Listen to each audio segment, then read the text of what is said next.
Hello, my friends. Today, I will be recapping the movie called The Guardians of Galaxy Volume 3. But before we start, don't forget to subscribe to the channel and hit the like button. It all starts in a cage of little raccoons. We zoom out with Rocket's face symbolizing that it was him, and time has passed since that event. Here we realize that we are in nowhere and Rocket begins to walk while we see the rest of the Guardians building their new base.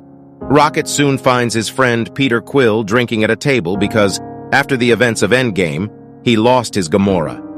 Since then, Peter has suffered from deep depression and spends every day drinking. He tries to talk to Rocket, but he falls unconscious. Nebula carries him away. We see Cracklin trying to dominate John's arrow, but without success. Here we also see Cosmo again, the space dog that we saw in the Christmas special of the Guardians, who shows us his telekinesis abilities, leaving Cracklin in ridicule. Meanwhile, Adam Warlock is approaching at the speed of light. Then Adam attacks, breaking a few walls. Rocket escapes, and Gamora joins the battle with an energy attack. Unfortunately, this is not enough because Adam Warlock gets up as if nothing had happened and beats them. Groot joins the fight, trying to subdue him with his branches. However, this is not enough for the Sovereign, who rises and drags him through the structures, leaving poor Groot completely destroyed. Adam Warlock continues in search of Rocket and gives him a lethal blow. Mantis and Peter Quill manage to save their friend, and at that moment Drax appears and stands up to Adam Warlock. However, in continuing the fight, he beats them. In fact, he is about to kill them if Nebula had not regenerated her arm into a sword and gone through him, leaving Adam Warlock out of the game. Since Rocket was badly injured, everyone goes to see him and tries to heal him, but they can't. So they take him to the ship. Here, Rocket, unconscious, has memories of the past, and we learn a little more about his story. He was an experiment of the High Evolutionary, who subjected him to multiple experiments, improving him organically and robotically, and then being thrown in a cage. Here he met his cellmates, a loving otter, and a rabbit with metal legs like a spider. All some Frankensteins. The rabbit. These three animals welcomed Rocket when he was preventing him from being afraid of what would happen on the ship. While they analyze Rocket, they realize he has a switch in his heart, like he was owned by a corporation, and they can't save him unless they enter a password, which they obviously don't have. With Rocket already stable, they realize he only has about 48 hours left to live. In his system, they found the Orgosphere, the place where Rocket was modified. They decided to go to that place since to save Rocket. Meanwhile, we go to a planet called Counter-Earth, where the High Priestess has arrived with Adam Warlock, who is wounded.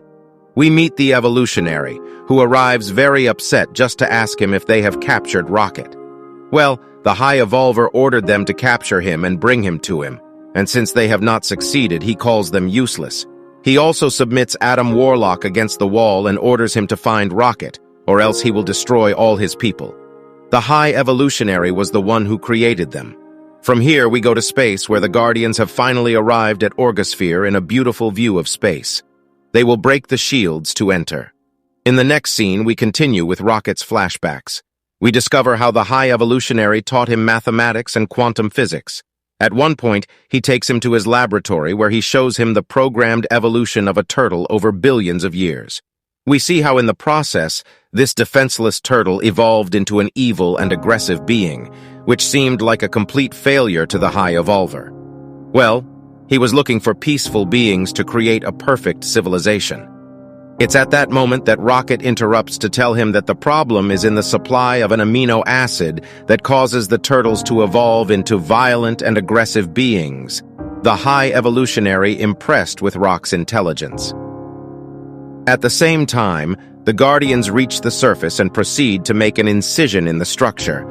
The security camera inspector realizes that there is something unusual, so he orders to send some guards to check.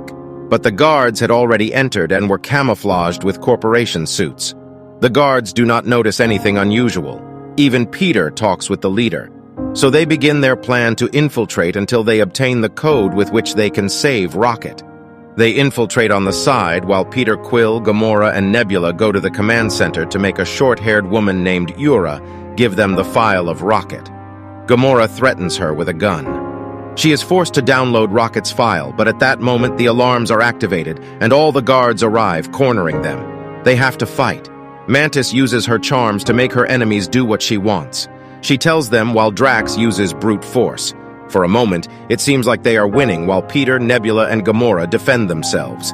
Groot is ordered to descend with the ship to extract all the Guardians with Rocket's information.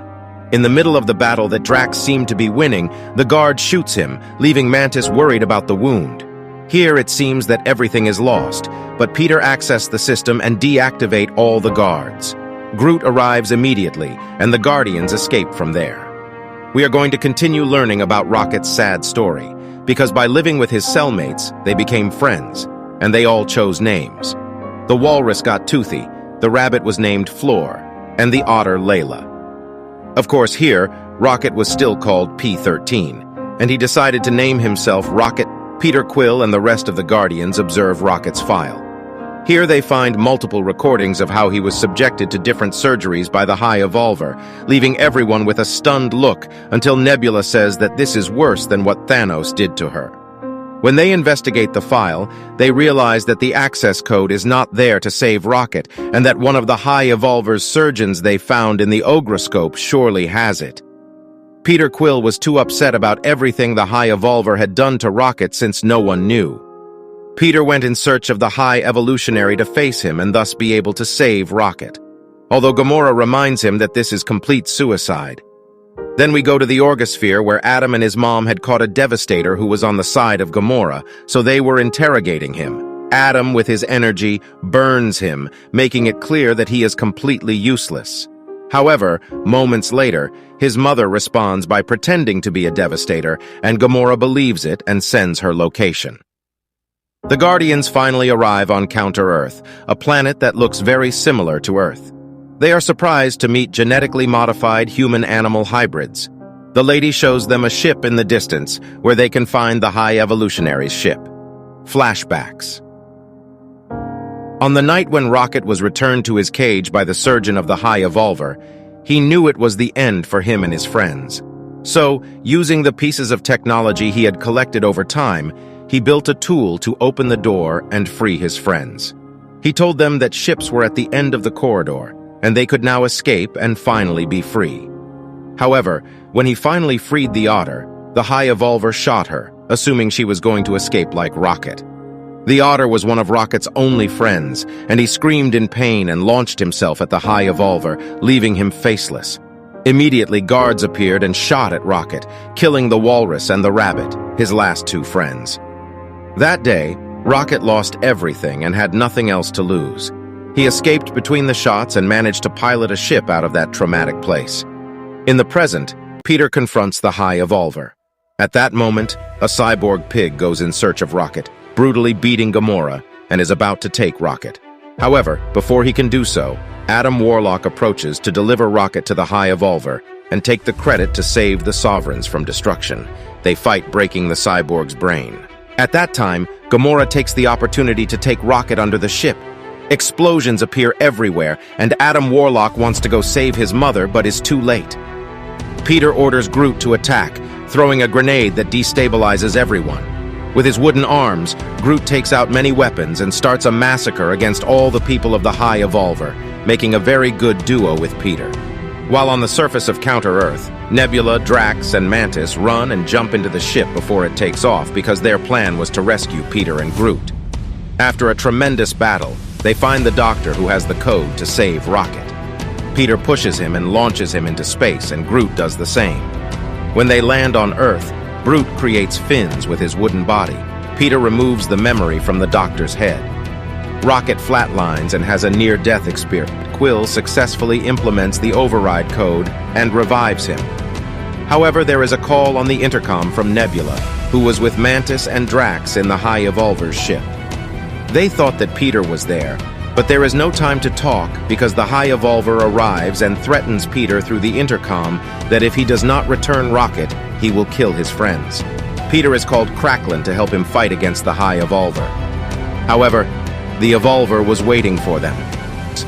Some complete machines of destruction appear, and a beautiful space battle begins. As the situation became uncontrollable, The High Evolver ordered the release of the three beasts from the pit where the Mantis, Nebula, and Drax were. So Rocket launches into the forest, but ends up entering Peter Quinn and Gamora's ship. The beasts launched an attack, causing Peter's ship to become more destabilized, so he programs the self-destruction of the ship and saved Gamora. We are with Cracklin, who, upon seeing the destruction of Nowhere, decides to use the arrow, lays John Doe's arrow until he even sees it in the distance, where John Doe tells him to use his heart to master the weapon well. So we see how he begins to whistle and destroys the monsters with his arrow. As the ship was destroying itself, the High Evolver continued with his delusions of catching Rocket. His second-in-command revealed himself against him and all his guards, trying to take control of him because he had completely lost his sanity. The entire ship was destroyed just because of his desire to catch Rocket. However, the Evolver does not tolerate such disrespect by exploding and burning them all and announcing personally that they must get Raccoon before escape.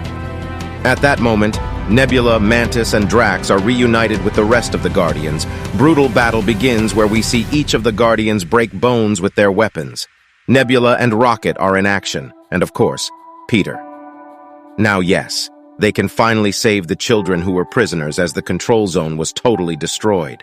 When all the children had been saved, Rocket was still on the ship, so we see how Rocket frees his friends, but the High Evolver arrives and fights him. Then Rocket shoots him so that immediately Gamora stabs him. She also removes his mask. The Evolver's face is completely disfigured. At the final moment, everyone was escaping. Peter tries to launch himself and reach the ship. He remains trapped in space. We see Adam Warlock approaches in space and saves him. After these events, everyone says goodbye to Gamora, as she will continue her life as a devastating force. Peter Quill also accepts that she is not the Gamora he knew and is at peace with this. However, Mantis soon discovers that she will leave the Guardians to find her own path. She decides to take her own path and return to Earth to visit her family, and names Rocket as the new leader of the Guardians of the Galaxy. On his side, Nebula creates a new civilization with the rescued children. Later, we see how Peter Quill arrives at his home on Earth, where he is looking for his grandfather. Thanks for watching this video. If you enjoyed it, make sure to hit the like button and subscribe to my channel for more content like this. I always love hearing from my viewers, so feel free to leave a comment below with your thoughts on the video or any suggestions for future content. Once again, thanks for tuning in, and I'll see you in the next video.